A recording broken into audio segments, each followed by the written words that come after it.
think we could help it.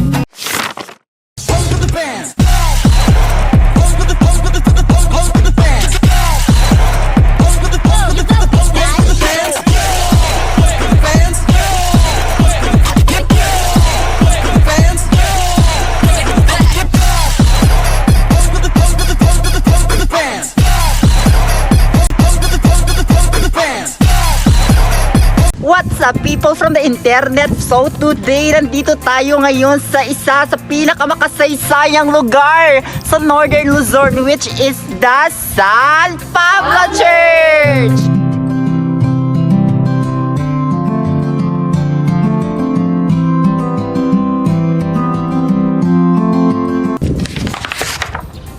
Tignan nyo naman to guys. Grabe yung thing, di ba? Kahit medyo ruins na siya, you can still see the beauty of it. Pero this vlog is not just about historical facts. We're going to dive deep, pero simple lang, sa isang specific thing. Paano ginamit ang geometric design para mabuo ang kultura, sining at ang unique beauty ng simbahan na to. Get ready guys kasi mahaba-haba ang video na to at tiyak na madami tayong matututunan. Good day everyone. For a quick background, this church, ang parokya ni San Pablo Apostol, ay founded noong 1624. Super luma na dahil popong-popong lispa. Kita niyo tong pangunahing pasukan or main entrance natin? Hugis kalahating bilog or semicircular siya, di ba?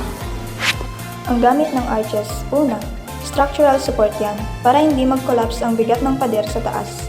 Pangalawa, it gives a feeling of importance na parang pag dumaan ka dito, papasok ka sa isang sagrado o sacred na lugar. It's a very formal, very calculated geometric choice.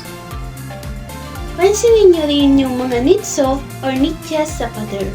Yung mga butas kung saan nakalagay dapat ang mga statues ng saints. Kung makikita nyo, they use the same hugis arco or oblong na shape. This repetition ng shapes, it creates a visual rhythm na parang music sa mata. It brings order sa design, which is important sa Catholic Church culture noong Spanish time. Order, hierarchy, at presence. So, yung culture na nabuo dito ay yung pagiging organized, grand, at imposing.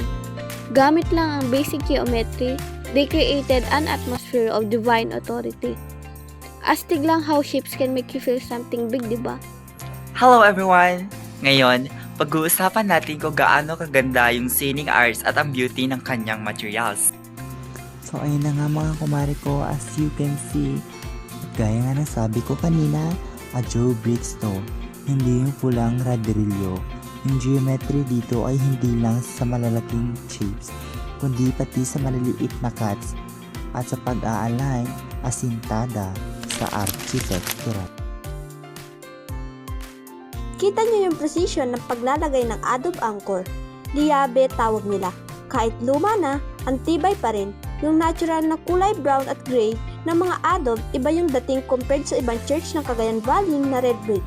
It gives the church a unique, very earthy Filipino look kahit Spanish ang design. A perfect blend and imported na geometry at local na kayamanan. At ngayon, pupuntahan naman natin kung saan naroon ang bell tower dito sa San Pablo Church.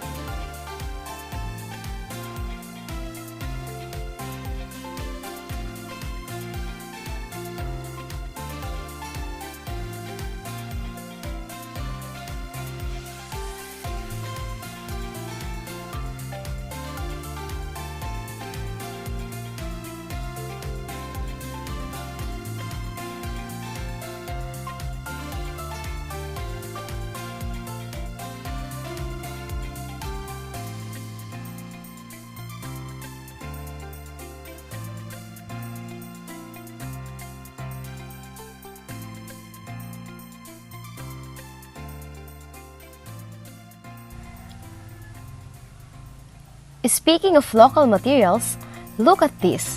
Ito na siguro ang main star ng San Pablo Church, ang kampanaryo or the bell tower. 6 layers yan.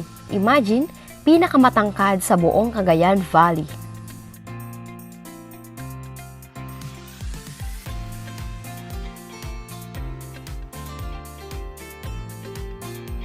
The geometry here is the use of sunod-sunod or successive layers that get smaller as they go up.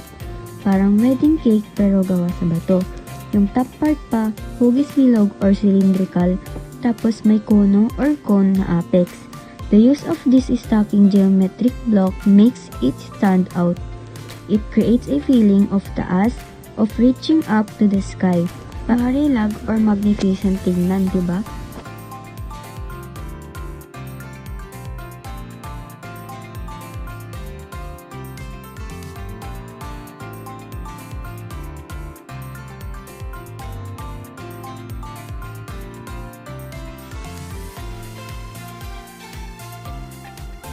Pero more than the physical beauty, it's the story na sinasabi sa geometric core.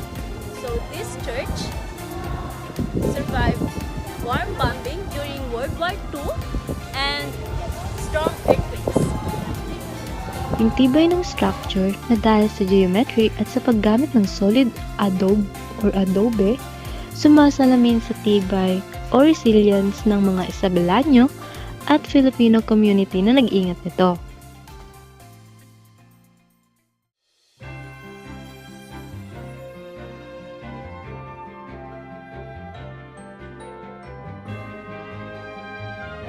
Kaya pag tinitingnan mo to, hindi lang siya lumang building.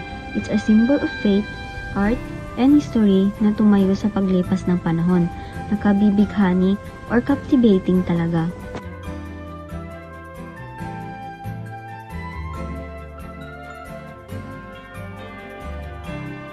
This simple kalahating bilog na shape is not random. It's very Spanish colonial Baroque style. Yung Baroque, that era from Europe na mahilig sa dramatiko, grandiose at structures na magpapakita ng power. Ayan na guys, nag-enjoy ba kayo sa virtual tour natin? From the simple arco hanggang sa matayog na kampanaryo. Ang San Pablo Church ay buhay na patunay na ang geometry ay hindi lang samat sa eskwela. It's a language for culture, a canvas for art, and the very structure of beauty. Sana next time makakita kayo ng lumang simbahan or building. Hindi lang kayo dadaan, mapapaisip kayo, anong shape ang ginamit nila? Anong kwento ng mga shape na yan? Hello everyone! If you've ever been in Isabela, just visit really the San Pablo Church! Yes, tama, tumpak mga kumare ko. In a national cultural treasure in the making, let's help treasure our history. If you want to know more about this amazing place or other heritage sites in the Philippines, check out links like the official website in the province of Isabela or the National Commission for Culture and the Arts.